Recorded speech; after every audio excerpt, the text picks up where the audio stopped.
உள்ளாட்சி அமைப்புகளில் சமூக நீதியை நிலைநாட்ட வேண்டும் என்ற அறப்போரில் 1997 களப்பலி ஆனவர்கள் மேலவளவு முருகேசன் மற்றும் அந்த கிராமத்தை சார்ந்த 7 பேர். அவர்களின் நினைவு நாள் இன்று ஜூன் 30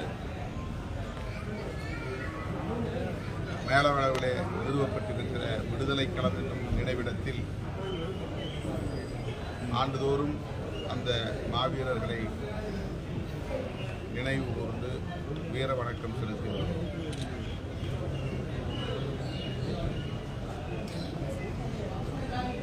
உள்ளாட்சி அமைப்புகளில் இடஒதுக்கீடு பஞ்சாயத்து ராஜ் சட்டத்தின் மூலம் நடைமுறைக்கு வந்தது. அதை நடைமுறைப்படுத்த ஆட்சி நிர்வாகம் முன்வந்த நிலையில் மேலவளவிலே அந்த ஊராட்சியை தலித்துகளுக்கு ஒதுக்கக்கூடாது என்று எதிர்ப்பு தெரிவித்து இந்த கொடூரமான படுகொலை நடந்தது. அதிலே பாதிக்கப்பட்டவர்கள் இன்னும் வறுமையில் உழலும் நிலை உள்ளது. வன்கொடுமை தடுப்புச் சட்டம் 1989 இயற்றப்பட்டு 95 நடைமுறைக்கு வந்தது.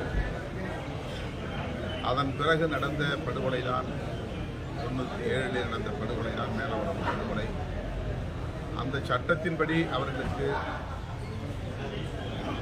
பாதிக்கப்பட்ட குடும்பத்தினருக்கு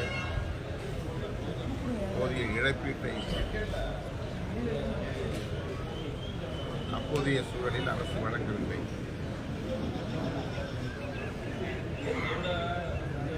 அந்த சட்டத்தை நடைமுறைப்படுத்துகிற வகையில் அவர்களுக்கு உரிய இழப்பீட்டை வழங்க வேண்டும் என்று அரசுக்கு கோரிக்கை விடுத்தோம். அந்த கோரிக்கை அப்படியே நிலுவையில் இருக்கிறது. மீண்டும் அரசின் கவனத்திற்கு இதை முன்வைக்கிறோம். வன்கொடுமை தடுப்புச் சட்டத்தின்படி அன்றைக்கு நடைமுறையில் இருந்த வகையில் போதிய இழப்பீடுகளை வழங்க வேண்டும் என்று வலியுறுத்தினோம்.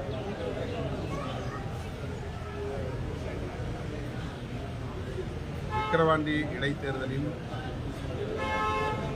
திராவிட முன்னேற்றக் கழக வேட்பாளரை ஆதரித்து 4ஆம் தேதி 5ஆம் தேதி விடுதலை சிறுத்தைகள் கட்சியின் சார்பில் பரப்புரை மேற்கொள்ள இருக்கிறோம். நான் 2 நாட்கள் அந்த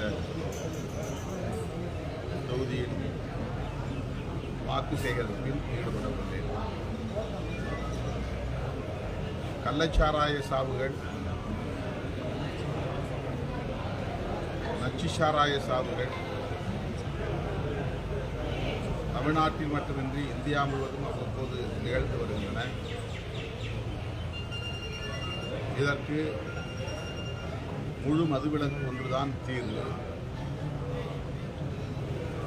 அரசு மதுபானம் என்பது தீர்வாக இருக்க முடியாது. நச்சு சாராய சாவுகளால் ஏற்படுகிற பாதிப்பை விட சட்டப்பூர்வமாக அரசு விற்பனை செய்கிற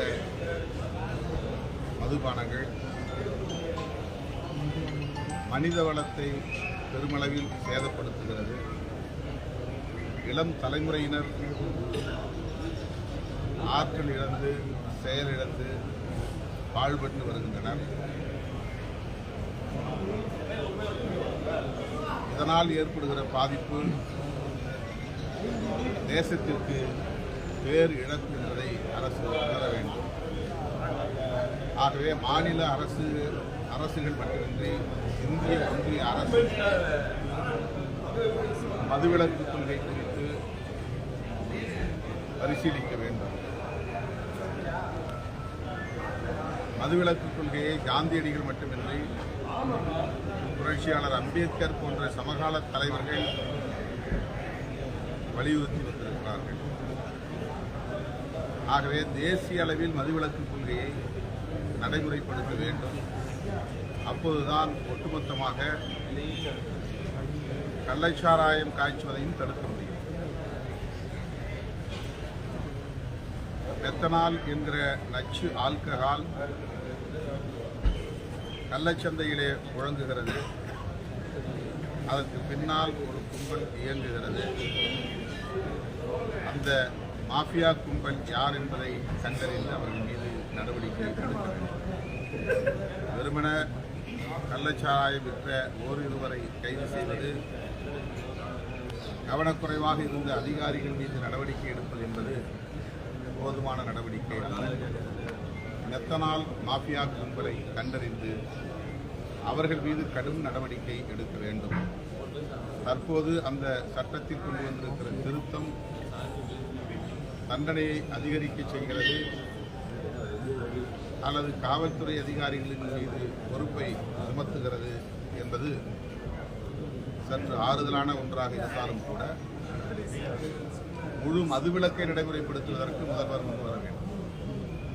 அது திமுகவின் எதிர்காலத்திற்கு பெரிய அளவிலே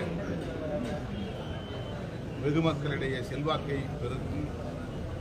குறிப்பாக தாய்மார்கள் பெரிய நன்றிக்கடன் பெற்றவர்களாக இருப்பார்கள்.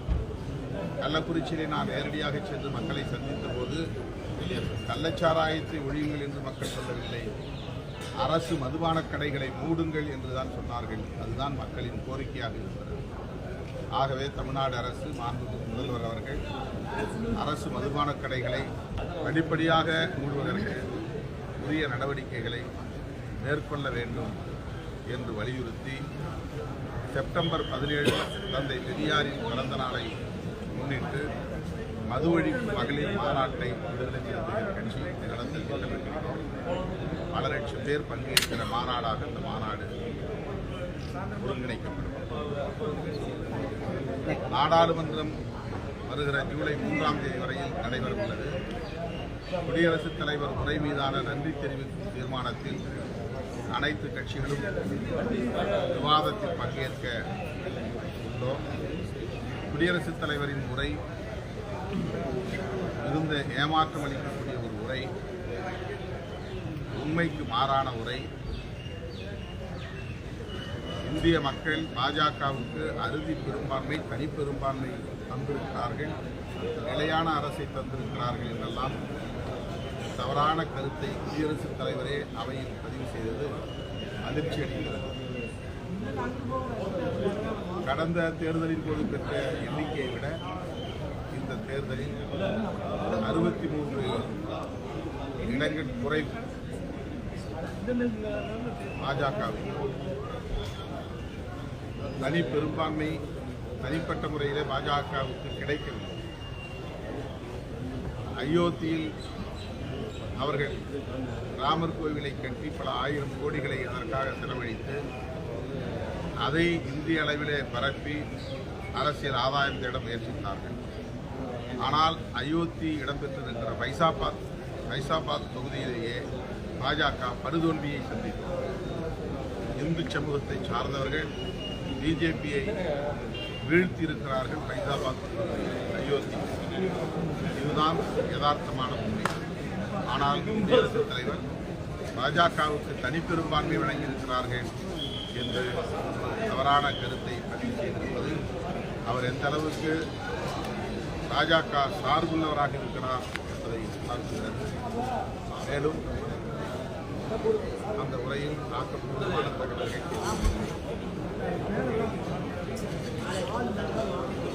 நாடாளுமன்றத்தில் மீண்டும் ஓம் பிர்லா அவர்கள் சபாநாயகராக தேர்ந்தெடுக்கப்பட்டிருக்கிறார். அவரும் ஒரு சார்பாக செயல்படக்கூடியவர் என்பதை முதல் நாளிலேயே சொல்லியிருக்கிறார்.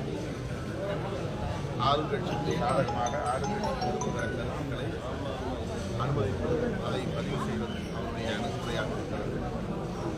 இதையெல்லாம் இந்த 18வது மக்களவை தேர்தல் முடிவுக்கு பிறகு நடந்திருக்கிற கசப்பான அனுபவங்கள் சிறந்த எதிர்க்கட்சிகளாக இந்தியா கூட்டணி கட்சிகள் செயல்படுவோம் என்கிற நம்பிக்கை. சார் அந்த விஜய் நடிகர் விஜய் வந்து வெற்றிக்கு மாணவர்களுக்கு பரிசு வழங்குறாங்க முதலிடம் பெற்றவங்க. அப்போ வந்து தமிழகத்தில் வந்து தலைவர்கள் சிறந்த தலைவர்கள் இல்லை, நன்கு படித்தவர்கள் அரசியல் வரணும் பேசியிருக்காரு. அதை பற்றி உங்களுக்கு கருத்து என்ன? மாணவர்கள் மத்தியில் அவர் ஆற்றிய உரை மாணவர்களை ஊக்கப்படுத்துவதற்காக என்று நான் கருதுகிறேன். மாணவர்களும் நன்கு படித்து அரசியலில் வர வேண்டும் என்று அவர் விரும்புவதை வெளிப்படுத்துவதாக நான் கருதுகிறேன். அவருடைய கருத்தில் பிழை இருப்பதாக அல்லது உள்நோக்கம் இருப்பதாகவும் நான்